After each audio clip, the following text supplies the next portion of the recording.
The Legend of Greg, Cloverfield's action hero.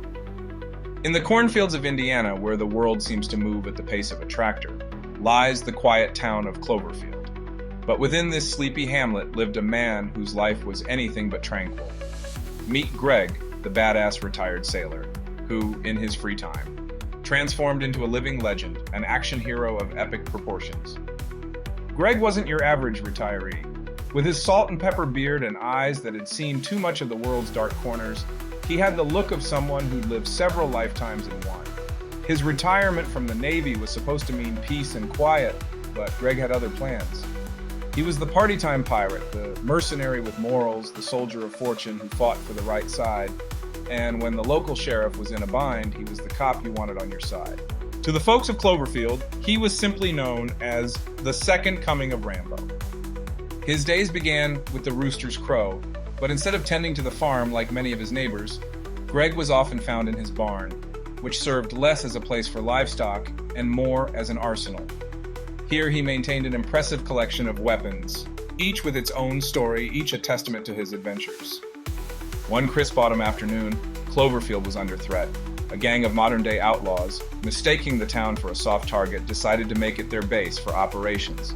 They were led by a notorious criminal known as the Viper, whose reputation for brutality was whispered in hushed tones in every bar from here to the Mexican border.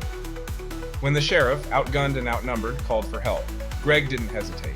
He donned his old Navy battle station gear, now a bit more weathered but no less effective. With a grin that could light up a dark room, he declared, "Time to show these punks what a real pirate does." The confrontation was inevitable. With the town gathered in the central square, Greg made his entrance in style, riding up on a Harley, its roar announcing the arrival of their protector. The outlaws laughed, underestimating the retired sailor, but Greg was no ordinary man. He was a one-man army. The battle was fierce. Greg, with the agility of a man half his age, moved through the town, using every trick he'd learned from his days in the Navy, his mercenary escapades, and his brief stint as a local cop. He turned the main street into his playground, using guerrilla tactics to confuse and dismantle the Viper's gang. There was gunfire, explosions, and the kind of chaos that would make a Hollywood director proud.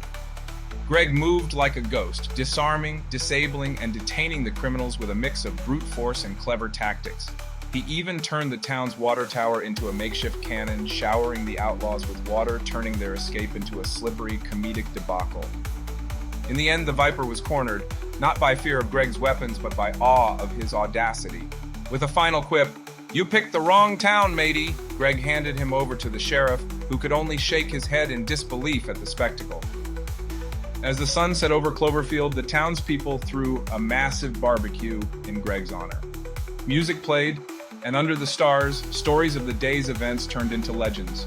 Greg, with a beer in hand, laughed and mingled, the embodiment of the action hero every town wishes they had. But as the night wound down, and the last of the revelers headed home, Greg would return to his barn. There, he'd clean his gear, his thoughts drifting to the next adventure, knowing well that in Cloverfield, peace was never more than a day or two away from being shattered. And when that day came, Greg, the badass retired sailor, would be ready, because for him, every day was an action movie waiting to happen.